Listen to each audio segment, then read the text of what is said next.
Okay, children, going ahead with the revision, today we will do a few sums of chapter 12. Most of the sums you will already be knowing. Basically, chapter 12 is all about practice.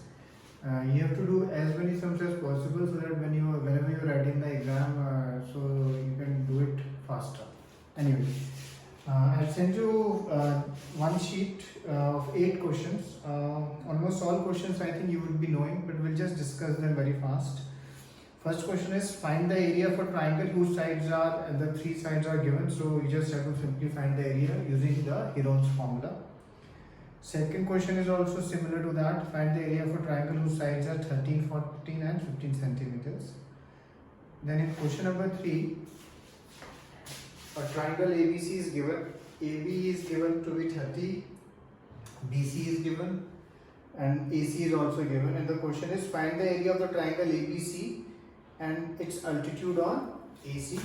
So this type of sum also we have done. First step, we will find area of triangle ABC using Heron's formula, and whatever area you get, that you will get equal to half into base AC लेना, ये ध्यान रखना. And altitude हमने एक बनाया BD which we do not know. Okay, and then AC value you know, you can substitute it. 2 ऊपर जाएगा, ये सामने चला जाएगा, and then you can get BD which is the length of the altitude on AC. अगर length of the altitude on BC point पूछ देना, then आप फिर बेस में, जब बेस में हम क्या लेते हैं उसमें बीसी लेते हैं. यहाँ एसी बोला तो इसलिए हमने एसी लिया है. Question number 4, find the area of a triangle whose sides are 9, 5 and perimeter दिया है आपको. तो ऑब्वियसली 2 साइड दिए तो थर्ड साइड आप निकाल सकते हो पेरीमीटर से सब्ट्रैक्ट करके. एंड जब आप करेंगे तो इसमें आपका सम हो जाएगा.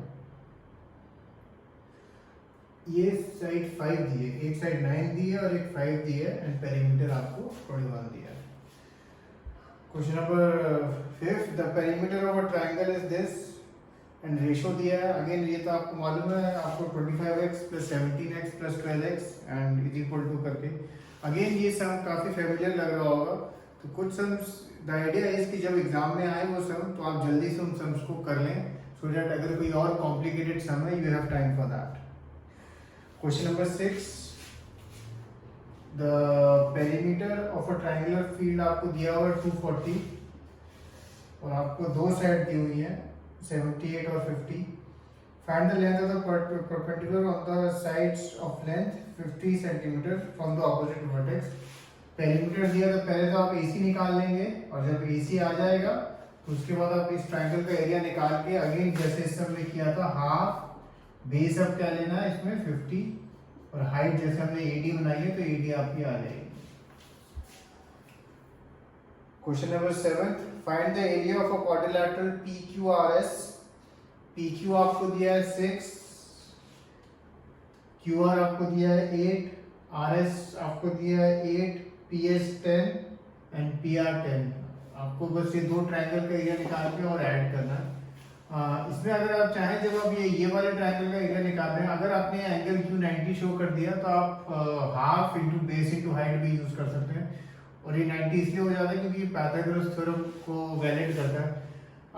इनफैक्ट चाहे आप दोनों ट्रायंगल को अलग निकाल के और ऐड करें या एक का 90 प्रूव करके same he amount of work है तो आप चाहे नॉर्मली कर लें कि आप दोनों में हीरोन्स लगा दें, या अगर आप चाहें तो इसमें इसको 90 डिग्री प्रूव करके by showing Pythagoras theorem is satisfied आप इसका half into PQ into RQ भी कर सकते हैं फॉर ये नीचे वाला triangle. Question number 8, the semi perimeter of a triangle is 96, its sides are in the ratio this, find the area of the triangle. अच्छा, इसमें एक चीज ध्यान रखना, जब भी सेमी पेरीमीटर दिया है तो बेसिकली मतलब ये इस चीज की वैल्यू है S की. ठीक है, कई बार ना कुछ बच्चे इसको पेरीमीटर समझ लेते हैं. तो इस सेमी पेरीमीटर आपको कितना दिया 96. So 96 is equal to A + B + C / 2 और इसको जब 2 से मल्टीप्लाई करेंगे तो बेसिकली आपको पेरीमीटर मिलता है. ठीक है, और ये जो इंटू 2 होता है तो ये आपका पेरीमीटर होता है. और A + B + C तो आपको मालूम है, आप लेंगे 3x + 4x + 5x और फिर आपका ये सब हो जाएगा. तो ये 8 सम तो ठीक. और फिर मैंने जो आपके उसमें नोट्स आपके लिए एक शीट जो नॉर्मली हम भेजते हैं होमवर्क की, उसमें भी 1-2 क्वेश्चन है वो जरा वो मैं देखना चाहता हूँ.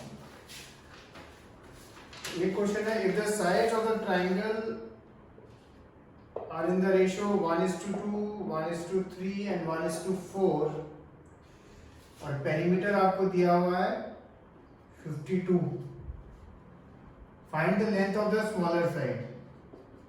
स्मॉलर साइड की लेंथ निकालनी है।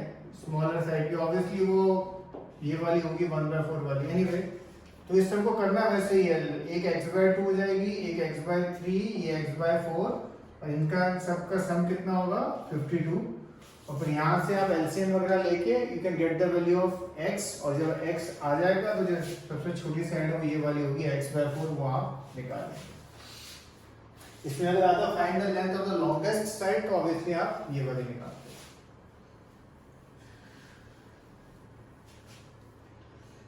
एक सब और देखिए,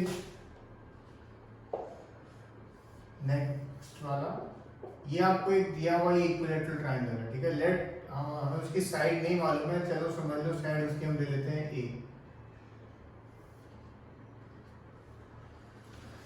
एक्स ले लेता हूँ, एक्स में आपको अच्छा लगता है।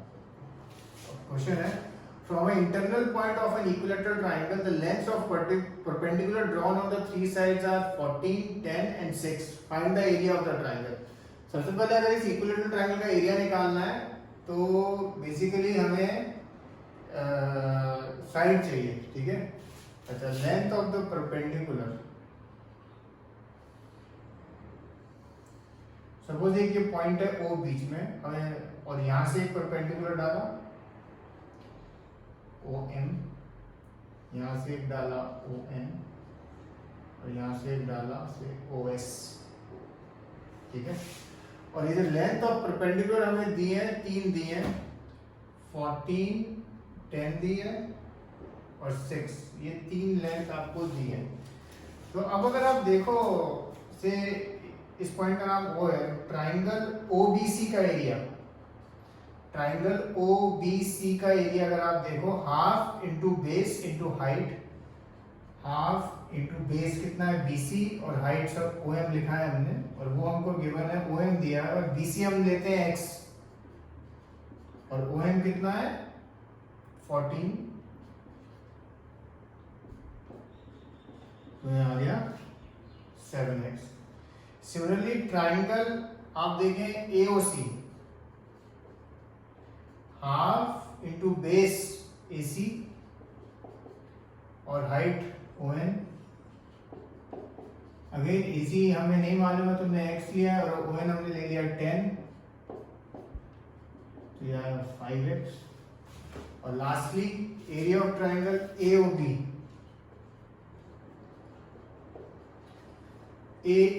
हाफ इंटू बेस AB और ये OS। अगेन AB नहीं मालूम है तो x, OS कितना है 6, तो यह है 3x। अच्छा, ये 3 ट्राइंगल का एरिया अगर हम ऐड करते हैं तो बेसिकली आपको एक पूरा ट्राइंगल ABC का एरिया मिल जाता है, ठीक है। पूरा ट्राइंगल ABC का एरिया आपको मिल जाता है। अच्छा, ये इक्विलैटरल ट्राइंगल है, अगर आपको याद हो हमने इक्विलैटरल ट्राइंगल का एक एरिया का फॉर्मूला क्या निकाला था, √3/4 a², where a stands for the side of the equilateral triangle। तो सबसे पहले जब हमने ये तीनों एरिया को ऐड किया तो 7 + 5, 7x + 5x + 3x, तो हमें क्या मिला 15x। और ये जो एरिया है this is equal to the area of equilateral triangle, और इक्विलैटरल ट्रायंगल का एरिया का हमने फॉर्मूला ऑलरेडी डिराइव किया हुआ है, जो हमें मालूम है √3/4 a² या √3/4, यहाँ मैंने साइड x लिया तो x², ठीक है। This equal to this. अगर आप चाहें अब ये √3/4 x² कैसे आया आप दिखा भी सकते हैं, और हमने किया भी था एक्सरसाइज 12.1 के फर्स्ट सम में, ठीक है, वो हीरोन फॉर्मूला लगा के, अगर आप चाहें। एनीवे x कट हो गया और ये सामने गया, 15 × 4 = √3x, तो ये आपको मिला 60/√3। ये आपको मिल रही है साइड की वैल्यू x की। थोड़ा सा मैं इजी कर देता हूँ रैशनलाइज करके, सो दैट सम को इनटू नीचे का शायद आप लोग को दिखेगा नहीं। ये जो है 60/√3 एक स्टेप करके मैं रैशनलाइज कर रहा हूँ इसको, तो ये 3 हो जाएगा, तो ये 20√3 बेसिकली आ गया। ठीक है, अब आप चाहें, अब ये साइड आ गई है आपके पास, तो अब आप सीधा इसमें डाल के और आप जो एरिया का आंसर है आप निकाल सकते हैं। तो इस सब में हमने फर्स्ट स्टेप क्या किया, लेट तीनों साइड x ले, फिर 3 पार्ट एरिया लिखा half into base into height के फॉर्मूले से, OBC, AOC एंड AOB। वो जो एरिया आया उन तीनों को ऐड किया, और वो जो ऐड करके जो फिगर मिली थी वो जो एक इक्विलैटरल ट्रायंगल का एरिया का फॉर्मूला मालूम है, उसके सामने रख के दोनों को इक्वेट किया, x कट किया, और फिर just got the value of x which is the side of the equilateral triangle, और उसको हमने बस रैशनलाइज किया। इसके बाद आप बस इस फॉर्मूले में डालेंगे तो आपका आंसर आ जाएगा। Okay, so do till there, cheers.